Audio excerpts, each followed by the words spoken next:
با درێژایی حکومڕانیەم هەرێما پارتی دیموکراتی کوردستان پێچەوانی ناو و دروشمەکانی نوێنەری کەمینانەتەوەی واینەکانی بۆ بەرژەوەندی خۆی بەکارهێناوە. ئەمە یەکەم جار نییە کە 11 کورسێکی کۆتای پەرلەمانی پێکهاتە و ئایناکەمایەتەکان کە زۆر کەم گزارش لە پێکهاتەکانیان دەکەن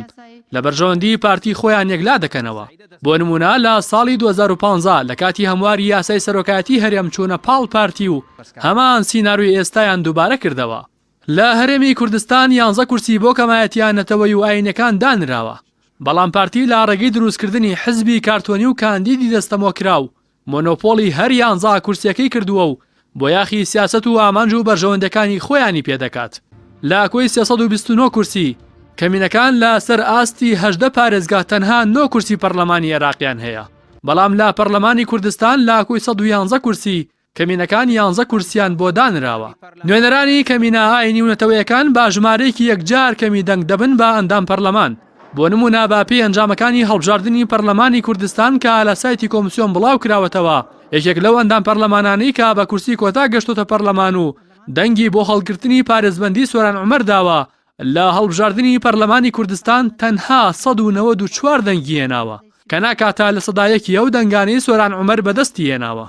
سۆران عومەر کە لە کۆبوونەوەیەکی کۆمیدیایی پەرلەمانی کوردستان و سیناریویەکی پێشتر بۆ ئامادەکراودا و لە بەرامبەر بەجێهێنانی ئەرکی پەرلەمانتاری خۆی و ئاشکراکردنی گەندەڵی و بەرگری لە قوت و بودجە و موچەی هاوڵاتیانی بەشخوراوی ئەم هەرێمە پارێزبەندی لەسەر هەڵگیرا. لە هەڵبژاردنەکانی 30 ئەیلولی 2018 پەرلەمانی کوردستاندا 42400 دەنگی بەدەستهێناوە، بەڵام هەر 11 پەرلەمانتارەکەی کەمینەکان کە لە جێگەی ئەوەی لە سەنگەری بەرگری خەڵکەکەیان دابن چوونەتا سەنگەری بەرگری پارتی تەنها 14693 دەنگیان بەدەستهێناوە کە ناکاتە نیوەی دەنگەکانی سۆران عومەر. ئەمەش مانای ئەوەیە کە ئەم نوێنەرانە بەهۆی ئەوەی نەیانتوانیوە خاوەنی سیاسەتی سربەخۆی خۆیان بن خەڵکەکەیان دەنگیان پێ نەداون، لەبەر ئەوەی ژمارەی کەمایەتیە ئاینی و نەتەوەیەکانی نێو کوردستان زۆر لە ژمارە و دەنگانە زیاترەکە نوێنەرەکانیان لە هەڵبژاردننی پەرلەمانی کوردستان بەدەستی دەهێنن.